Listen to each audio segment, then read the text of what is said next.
வணக்கம் மக்களே, நான் உங்கள் சுபாஷ். இன்னைக்கு நம்ம பார்க்க போற படம் தான் ஜோடியாக். 2007ல ரிலீஸ் ஆன இந்த படம் 1969ல அமெரிக்கால ஒருத்தன் 37 பேரை கொலை பண்ணிருப்பான். அந்த கதையை வச்சுதான் இந்த படத்தை எடுத்திருப்பாங்க. சரி வாங்க படத்துக்குள்ள போலாம். படத்தோட ஸ்டார்டிங்லே ஒரு பொண்ணும் ஒரு பையனும் கார்ல யாருமே இல்லாத இடத்துக்கு போய் பேசிக்கிட்டு இருக்காங்க. அப்பா அவங்க பின்னால ஒரு கார் வந்து நிக்குது. இவங்க உடனே பதட்டத்தோட அந்த காரை பாக்குறாங்க. உடனே அந்த கார்ல இருந்து ஒருத்தன் இறங்கி வரான். வந்த உடனே எதுவுமே பேசாம அந்த பையனையும் அந்த பொண்ணையும் சரம் மாதிரி அந்த இடத்துல சுட்டு கொண்டுட்டு அங்க இருந்து கிளம்புறான். அவன் ஒன்னும் அங்க இருந்து சும்மா கிளம்பல. போலீஸ்க்கே கால் பண்ணி இந்த இடத்துல 2 பேரை சுட்டு கொண்டிருக்கேன் அப்படின்னு சொல்லிட்டு அவங்களுக்கு இன்ஃபர்மேஷன் கொடுத்துட்டு தான் போறான். பட் அவனுக்கே தெரியாத ட்விஸ்ட் என்னன்னா, அதுல அந்த பையன் மட்டும் உயிரோட இருக்கான். கட் பண்ணா நம்ம ஹீரோ ராபர்ட்டை காட்டுறாங்க.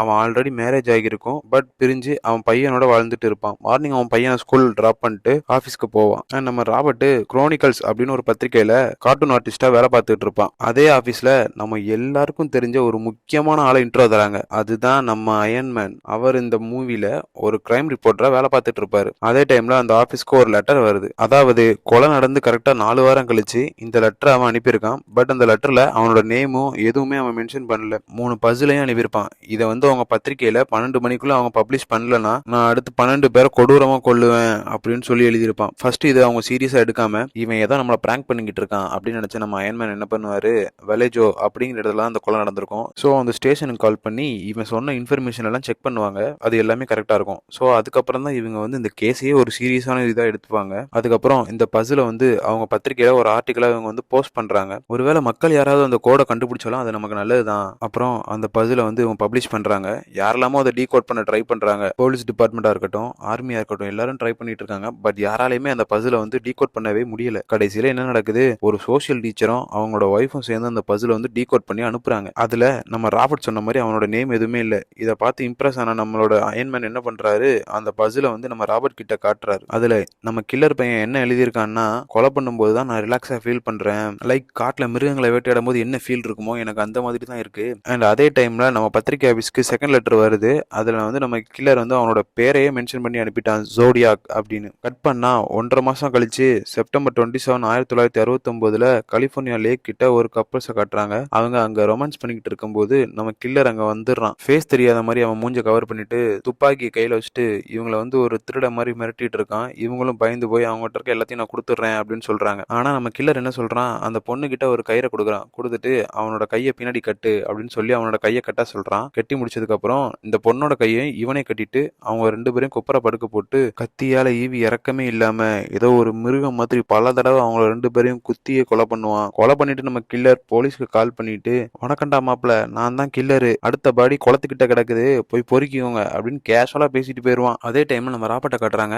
அவனுக்கு இப்பதான் ஸ்ட்ரைக் ஆகுது, மனுஷங்க தான் மோசமான மிருகம் அப்படின்னு அவன் படிச்சது ஒரு புக்கு. உடனே அந்த புக்கை தேடி போறான். அந்த புக்கை எடுத்துட்டு வரான். அந்த புக்கோட நேம் வந்து த மோஸ்ட் டேஞ்சரஸ் கேம். இதுலதான் இந்த டைலாக் வரும் அப்படின்னு நம்ம அயன்மேன் கிட்ட நம்ம ராபர்ட் வந்து காமிச்சிட்டு இருப்பான். ஒருவேளை கில்லர் இந்த புக்கை படிச்சுதான் இம்ப்ரெஸ் ஆகி இந்த கொலையெல்லாம் பண்ணிக்கிட்டு இருக்கானா அப்படின்னு நம்ம ராபர்ட்டுக்கு ஒரு டவுட் வருது. இந்த 2 கொலையும் பண்ண நம்ம கில்லரு நெக்ஸ்ட் சான் பிரான்சிஸ்கோக்கு வரான். அங்க வந்து ரோட்லயே ஒரு டாக்ஸி டிரைவரை சுட்டு தள்ளுறான். இது அங்க பக்கத்துல இருந்த வீட்டுல இருந்து 2 குட்டி பசங்க பாக்குறாங்க. உடனே போலீஸ்க்கு கால் பண்றாங்க.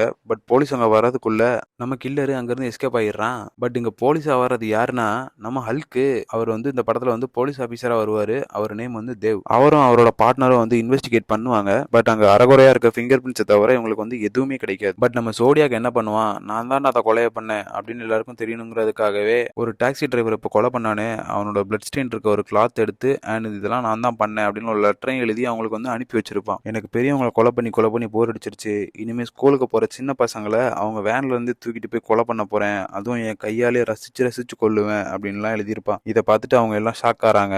ஆனா நம்ம கில்லரோட ரூல்ஸ் என்னன்னா, எல்லா லெட்டரும் அவங்க வந்து பப்ளிஷ் பண்ணும் அப்படிங்கிறது தான். அண்ட் இது வந்து பப்ளிஷ் பண்ணா ரொம்ப பெரிய பிரச்சனை ஆயிரும் அப்படின்னு யோசிப்பாங்க. இருந்தாலும் வேற வழி இல்லாம இதையும் பப்ளிஷ் பண்ணுவாங்க. நெக்ஸ்ட் இதை வந்து எல்லாரும் அவங்கவுங்களோட ஆங்கிள் வந்து விசாரிச்சுட்டு இருப்பாங்க.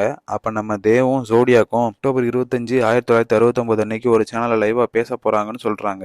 அண்ட் நம்ம தேவ் வந்து என்ன பண்றாரு, அவனுக்கு கவுன்சிலிங் கொடுக்கறதுக்காக மெல்வின் அப்படின்னு ஒரு டாக்டரை வந்து அவர் வந்து அரேஞ்ச் பண்றாரு. அந்த லைவ் வந்து ஸ்டார்ட் ஆகுது.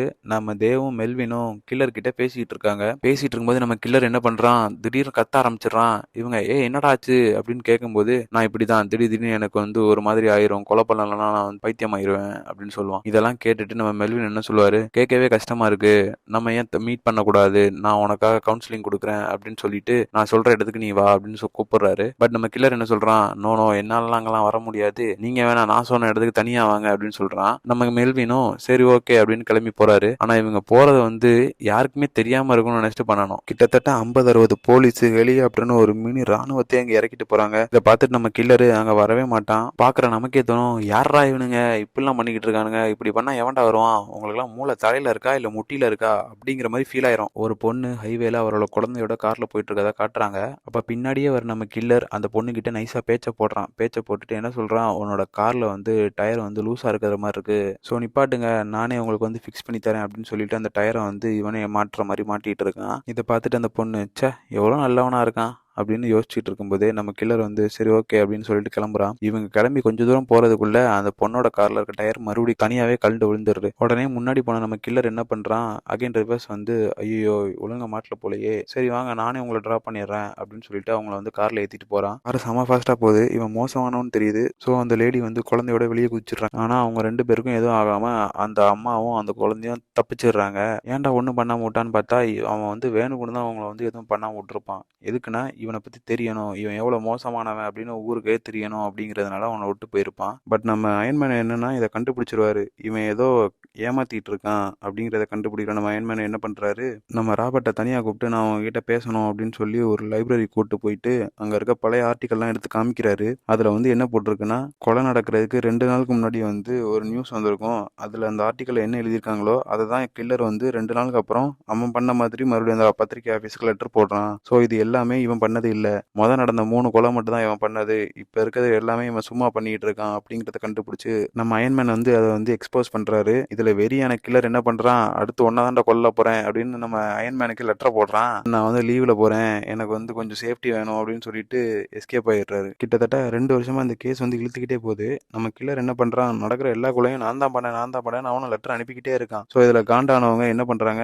இதுக்கப்புறம் நம்மளால எதுவுமே பண்ண முடியாது, ஸோ மக்கள் கிட்டே விட்டுறலாம் அப்படின்ட்டு உங்களை சுத்தி இருக்கவங்க அண்ட் உங்க பக்கத்துல இருக்கவங்க யார் மேலே டவுட் இருந்துச்சுன்னா நீங்க வந்து இன்ஃபார்ம் பண்ணுங்க அப்படின்னு சொல்லிட்டு விட்டுறாங்க. அப்படி இருக்கும்போது நம்ம தேவோட பார்ட்னர் வந்து ஒரு ஆள்கிட்ட விசாரிச்சுட்டு இருப்பாரு. அவன் வந்து சொல்லுவான், என் ஃப்ரெண்டு ஆலன் ஒருத்தன் இருக்கான், அவன் வந்து ஜோடியாக் அப்படின்னு ஒரு கேரக்டர் வரதுக்கு முன்னாடியே இப்படி ஒரு கேரக்டர் வந்து எல்லாரையும் கொலை பண்ண எப்படி இருக்கும், சின்ன பசங்களை கொலை பண்ண எப்படி இருக்கும் அப்படின்னு இந்த விஷயத்துக்கு சிங்க் ஆகுற மாதிரி நிறைய சொல்றாரு. அண்ட் அவன் வந்து இப்போ ஜோடியாக் கில்லர் மாதிரி நடந்துக்கிறான், அதனால எனக்கு அவன் மேல டவுட்டா இருக்கு அப்படின்னு சொல்றாரு. பட் நம்ம தேவுக்கு வந்து இவன் தான் கில்லரா இருப்பான் அப்படிங்கிற டவுட் வந்து ரொம்ப ஸ்ட்ராங்கா இருக்குது. ஸோ என்ன பண்றான், ஒரு வாரண்ட்டை வாங்கிட்டு நம்ம ஆலனோட வீட்டில் போய் செக் பண்றாங்க. ஆனா அங்கேயும் இவன் தான் கில்லர் அப்படிங்கிறதுக்கு எந்த ஆதாரமே கிடைக்கல. ஒருவேளை அவன் கில்லரா இருப்பானோ அப்படிங்கிறதுக்கு நிறைய ஆதாரம் கிடைச்சிருக்கு. கிட்டத்தட்ட 4 வருஷம் அப்படியே ஓடிரும். அந்த ஜோடியா கில்லரை இவங்களால எதுவுமே பண்ண முடியாது. இந்த 4 வருஷத்துல அவங்க கிட்ட இருந்து இவங்களுக்கு ஒரு லெட்டருமே வந்திருக்காது. ஸோ இவங்களும் அதை அப்படியே விட்டுருவாங்க. ஆனா அந்த கேஸ் வந்து ஓப்பன்ல தான் இருக்கும். நம்ம தேவ் கூட இருந்த பார்ட்னரும் டிரான்ஸ்ஃபர் ஆகி வேற எங்கேயோ போயிருவாரு. அண்ட் நம்ம பாலும் வேலையை விட்டு போயிட்டு தலைமறைவா இருந்திருப்பாரு. நம்ம ராபர்ட் சரி இந்த கேஸ் எப்படியா சால்வ் பண்ணி ஆகணும் அப்படின்னு யோசிச்சுட்டு இருக்கும்போது இது எல்லாத்தையுமே ஆரம்பிச்சது பால் தான். அவர் தான் இவனை பத்தி நிறைய எழுதியிருக்காரு. ஸோ அவருக்கு ஏதாவது தெரிஞ்சிருக்கும் அப்படின்னு அவர் யோசிச்சுட்டு இருக்கும்போதே நம்ம ராபர்ட்டை காட்டுறாங்க. அவருக்கு இன்னொரு கல்யாணமும் ஆகி இன்னும் நிறைய குழந்தைங்களும் பிறந்திருப்பாங்க. இப்படி சந்தோஷமா இருக்க ராபர்ட் அதெல்லாம் விட்டுட்டு நம்ம அயன்மேனை தேடி போறாரு. இந்த கேஸ் அவன் கூட சேர்ந்து நம்ம சால்வ் பண்ணுவோம் அப்படின்னு போறாரு. ஆனா நம்ம அயன்மேன் நல்ல போதையில, அவர் வந்து மென்டலாவும் ரெடியா இல்ல, பிசிக்கலாவும் ரெடியா இல்ல. ஸோ வந்து நானே பாத்துக்கிறேன் அப்படின்னு சொல்லிட்டு நம்ம ராபர்ட் அங்கிருந்து கிளம்புறான். அங்கிருந்து நேரா கிளம்புன நம்ம ராபர்ட் போய் நம்ம தேவை மீட் பண்றான். மீட் பண்ணிட்டு இந்த மாதிரி இந்த கேஸ்ல நான் ஏதாவது பண்ணலாம்னு யோசிக்கிறேன் அப்படின்னு சொல்லும்போது நம்ம தேவ் சொல்றான், என்னால உனக்கு எந்த ஹெல்ப்பும் பண்ண முடியாது, நீ வேணா மத்த 2 ஸ்டேஷன்ல இருக்க போலீஸ் கிட்ட ட்ரை பண்ணு, அவங்க உனக்கு ஹெல்ப் பண்ணுவாங்க அப்படின்னு சொல்றான். நம்மால உடனே அந்த லேக்ல கொலை நடந்துச்சுல்ல அந்த போலீஸ் ஸ்டேஷனுக்கு போய் கேட்கறான். பட் அவங்க வந்து எந்த ஹெல்ப்புமே பண்ணல, நீ வேற ஸ்டேஷன்ல போய் பாரு அப்படின்னு சொல்றாரு. ஸோ நம்ம ராபர்ட் அந்த ஃபர்ஸ்ட் கொலை நடந்துச்சுல்ல அந்த ஸ்டேஷனுக்கு போறான். அங்க இருக்க போலீஸ் ஆஃபீஸரும் சரி ஓகே அப்படின்னு அந்த கேஸ் ஃபைல படிக்கிறதுக்கு அலோவ் பண்றாரு. அப்பதான் இவங்க யாருக்குமே தெரியாத நியூஸ் வந்து அவனுக்கு தெரியுது. அவனோட தங்கச்சி வந்து சொல்லியிருப்பா, என் அக்காவோட பர்த்டே அன்னைக்கு ஒருத்தன் வந்து எங்க பார்ட்டிக்கு வந்திருந்தான், அவன் வந்து எங்க பின்னாடியே சுத்திட்டு எங்களை ரொம்ப பயங்காமிச்சிட்டு இருந்தான் அப்படின்னு சொல்லி ஒரு ஸ்டேட்மெண்ட் கொடுத்துருப்பா. இதை படிச்சுட்டு அங்க இருந்து கிளம்பி வந்த ராபர்ட் நேரா தேவ போய் மீட் பண்ணி இவன் பண்ணது எல்லாத்தையும் சொல்லுவான். சொன்னதுக்கு அப்புறம் நம்ம ராபர்ட் வந்து தேவ் கிட்ட கேட்பான், ஆமா நீங்க ஏன் அந்த ஃபர்ஸ்ட் கொலை நடந்துச்சுல்ல அந்த இடத்துல இருந்து தப்பிச்சு போனவனை ஏன் நீங்க விசாரிக்கவே இல்லை, எதுலையுமே இன்வால்வ் பண்ணலையே, என்ன ஆச்சு அப்படின்னு கேட்கறதுக்கு, அதெல்லாம் எனக்கு தெரியாது, அது என்னோட ஏரியாவும் இல்லை, நான் எப்படி விசாரிக்க முடியும் அப்படின்னு சொல்லிட்டு, மேபி அவன் அவன் வந்து அப்ஸ்காண்ட் ஆயிருக்கலாம், அவன் இங்க இல்ல அப்படின்னு சொல்லிட்டு, நீ வேணா அந்த மெல்வினை போய் மீட் பண்ண, அவரு தான் கில்லர் கிட்ட லாஸ்டா ஏதோ பேசினதா சொல்லிட்டு இருந்தாரு அப்படின்னு சொல்லவும், நம்ம ராபர்ட் வந்து நேரா மெல்வினோட வீட்டுக்கு போறாரு. அங்க போனா மெல்வின் இல்ல. ஸோ அங்க இருக்க வேலைக்காரிட்ட வந்து நான் இந்த கில்லரை பத்தி பேசணும் அப்படின்னு சொன்னேன். ஐயோ அவனா, அவங்க கிட்ட பேசினதை நினைக்கும் போதே எனக்கு பயமா இருக்கு அப்படின்னு சொல்லவும், என்னது நீ கில்லர் கிட்ட பேசினியா, நீ என்ன பேசின அப்படின்னு கேட்கும்போது, அவனோட பர்த்டே டிசம்பர் 18 அன்னைக்கு கால் பண்ணிட்டு இன்னைக்கு என்னோட பிறந்த நாள், ஸோ யாரையாவது கொலை பண்ணலாம்னு யோசிக்கிறேன் அப்படின்னு சொல்லிட்டு இருந்தான் அப்படின்னு சொன்னதும், சரி ஓகே இவ்வளவு இன்ஃபர்மேஷன் கிடைச்சதே அப்படின்னு நம்ம ராபர்ட் வந்து அங்க இருந்து கிளம்புறாரு. கிளம்பி நேரா வீட்டுக்கு போறான். வீட்டுக்கு போகும்போதே அவனுக்கு ஒரு கால் வருது. அந்த கால்ல ஒருத்தன் பேசுறான். அவன் வந்து என்ன டீட்டெயில் எதுவுமே சொல்லாம, எனக்கு வந்து அந்த சீரியல் கில்லரை பத்தி தெரியும், அவனோட பேர் வந்து ரிக் மார்ஷல், அவனுக்கு வந்து பாபுன்னு ஒரு ஃப்ரெண்ட் இருக்கான், நீங்க பாபா பிடிச்சிங்கன்னா ரிக் மார்ஷலை அரெஸ்ட் பண்ணிடலாம் அப்படின்னு அவனுக்கு வந்து ஒரு கிண்ட் கொடுத்துட்டு போனை வைக்கிறான். இது கேட்டதும் நம்ம ராபர்ட் நேரா போய் அவங்கள மீட் பண்ண போறான். அங்க போய் பாபுன்னு ஒருத்தனை மீட் பண்றாரு. அவன் சொல்றான், ரிக் மார்ஷல் வந்து என்னோட படத்துக்கெல்லாம் போஸ்டருக்கு அவன் தான் டிசைன் ரெடி பண்ணுவான் அப்படின்னு சொல்றாரு. ஸோ இவன் வந்து ரிக் மார்ஷல் இங்க இல்ல அப்படின்னு சொன்னதும் நம்ம ராபர்ட் கேட்கிறாரு, அப்ப அந்த போஸ்டரை கொடுங்க அப்படின்னு கேட்டு அந்த லெட்டரையும் அவங்க கிட்ட இருக்க லெட்டரையும் மேட்ச் பண்ணி ஹேண்ட் ரைட்டிங் எக்ஸ்பர்ட் வச்சு கண்டுபிடிச்சிடலாம் அப்படின்னு ட்ரை பண்ணும்போது, ஹேண்ட் ரைட்டிங் எக்ஸ்பர்ட் சொல்றாரு, இதுல கே மட்டும் தான் சிமிலரா இருக்கு, மற்றது எதுவுமே மேட்ச் ஆகல, நீ வேணா இன்னும் கொஞ்சம் போஸ்டர் எடுத்துட்டு வாயேன் அப்படின்னு சொல்லவும், நம்ம ராபர்ட் மறுபடி போய் பாபா மீட் பண்றாரு. இந்த ஹேண்ட் ரைட்டிங் இருக்க ரிக் மார்ஷலோட இன்னும் கொஞ்சம் போஸ்டர்ஸ் எனக்கு வேணுமே அப்படின்னு கேட்கவும், அதுக்கு நம்ம பாப் சொல்றாரு, இந்த ஹேண்ட் ரைட்டிங்கா, இது என்னோடது தானே அப்படின்னு சொல்லவும், நம்ம ராபர்ட்டுக்கு வந்து தூக்கி வாரி போட்டுருச்சு. ஐயோ அப்ப இவன் தான் கில்லரா அப்படின்னு யோசிச்சுட்டு இருக்கும்போதே நம்ம பாப் சொல்றாரு, உனக்கு இந்த ஹேண்ட் ரைட்டிங் இருக்க போஸ்டர்ஸ் வேணா பேஸ்மெண்ட்ல இருக்கு, நீ வேணா நான் எடுத்து தரேன் அப்படின்னு சொல்லவும், நம்ம ராபர்ட் தயங்கிக்கிட்டே ஐயோ எதுவும் ஆயிருமோ, இவன் எதுவும் பண்ணிடுவானோ அப்படின்னு பயந்துகிட்டே அவன் கூட நடந்து போறாரு. போகவும் அவன் பேசும்போதே இவனை பயம் காட்டுற மாதிரியே பேசுறான். உடனே நம்ம ஹீரோ ஆள விட்றா சாமி அப்படின்னு அங்க இருந்து ஒரே ஓட்டம் அந்த வீட்டுல இருந்து வெளியே வந்துடுறாரு. வெளியே வந்துட்டு வீட்டுக்கு போனா நம்ம ஹீரோயின் 7:30 போட்டுடுறா. என்னன்னு பார்த்தா, நீ இப்ப திருந்துவ அப்ப திருந்துவன்னு பார்த்தா, நீ எப்ப பார்த்தாலும் இந்த கேஸ்லயே இன்வால்வ்டா இருக்க, எங்க கிட்ட நீ கொஞ்சம் கூட டைம் ஸ்பெண்ட் பண்ணல அப்படி பேசும்போது நம்ம ஹீரோ சொல்றான், எனக்கு இந்த கேஸை வந்து முடிக்கணும்னு தோணிக்கிட்டே இருக்கு, நான் ரொம்ப நாளா ஃபாலோ பண்ணிக்கிட்டு இருக்கேன், எனக்கு ஒண்ணும் இல்ல, அவனை நேருக்கு நேரம் அவன் கண்ணை பார்க்கணும் அது போதும் அப்படின்னு சொல்லவும், நம்ம ராபர்ட்டோட ஒய்ஃப் கடுப்பாயி அவனோட குழந்தை எல்லாத்தையும் கூப்பிட்டு அவங்க அம்மா வீட்டுக்கு போயிடுறாங்க. கட் பண்ணா நம்ம ராபர்ட்டை காட்டுறாங்க. ஃபர்ஸ்ட் ஒரு பொண்ணை கொலை பண்ணிருப்பான கில்லரு, அந்த பொண்ணோட தங்கச்சியை வந்து ஜெயில எதுக்கோ அரெஸ்ட் பண்ணி வச்சிருப்பாங்க. ஸோ அந்த பொண்ணை மீட் பண்ண போய் அந்த பொண்ணு கிட்ட கேட்பான், உங்க அக்காவை யாரோ ஃபாலோ பண்ணாங்க, நீ எந்த ஸ்டேட்மெண்ட் கொடுத்துருப்பியே, அது யாரு, அவனோட பேர் என்னன்னு கேட்டுட்டு அவ வந்து ரிக் மார்ஷலோட நேம் தான் சொல்லுவா அப்படின்னு வெயிட் பண்ணிட்டு இருக்கும்போது அவ டக்குன்னு ஆலன் தான் அப்படின்னு சொல்லுவா. ஆலன் சொன்னதும் நம்ம ராபர்ட்டுக்கு ஒரே ஷாக்கு. அங்க இருந்து அப்படியே கிளம்பி வீட்டுக்கு வருவான். வீட்டுக்கு வந்ததுக்கு அப்புறம் நம்ம ராபர்ட்டோட ஒய்ஃப் வந்து ஒரு டாக்குமெண்ட்டை வந்து அவனுக்கு கொடுத்துட்டு போயிருப்பா. அந்த டாக்குமெண்ட்ல வந்து ஆலனோட ஃபைல் வந்து இருக்கும். அந்த ஆலனோட ஃபைல்ல அவனோட டேட் ஆஃப் பர்த் செக் பண்ணும்போது டிசம்பர் 18 அப்படின்னு இருக்கும். ஆஹா அப்ப எல்லாத்துக்கும் காரணம் இந்த 1000 வருஷம் ஆமா மாதிரி ஒருத்தர் இருந்தானே, அவன் தான் எல்லாத்துக்கும் காரணம் போல அப்படின்னு நம்ம ராபர்ட் வந்து முடிவு பண்றான். உடனே நம்ம ராபர்ட் டைரக்டா போய் தேவ மீட் பண்றான். மீட் பண்ணிட்டு இந்த மாதிரி எல்லாத்துக்கும் காரணம் ஆலன் தான் அப்படின்னு சொல்லவும், ஆலன் வந்து அவன் ஒரு லெட்டர் எனக்கு எழுதியிருக்கான் அப்படின்னு அந்த லெட்டரை கொடுக்குறான். அந்த லெட்டர்ல நம்ம ஆலன் என்ன எழுதியிருப்பான்னா, ஜோடியா கில்லரை பத்தி உங்களுக்கு எப்போ வேணாலும் நான் ஒத்துழைப்பு கொடுக்க ரெடியா இருக்கேன், நீங்க என்ன கொஸ்டினாலும் என்கிட்ட கேட்டுக்கலாம் அப்படின்னு எழுதியிருப்பான். ஏன் இந்த 4 வருஷம் ஒரு லெட்டர் எழுதாம இப்ப எழுதியிருக்கான்னா, ஆலன் ஏதோ தப்பு பண்ணிட்டு ஜெயில இருந்திருக்கான், அதனாலதான் அவனால லெட்டர் எழுத முடியல, ஸோ இந்த ஒரு ஆதாரம் போதாதா, அவன் தான் அந்த ஜோடியா கில்லர் நம்ம ப்ரூவ் பண்றதுக்கு அப்படின்னு இவனும் எல்லாமோ சொல்லி பாக்குறான். பட் நம்ம தேவ் என்ன சொல்றாருன்னா,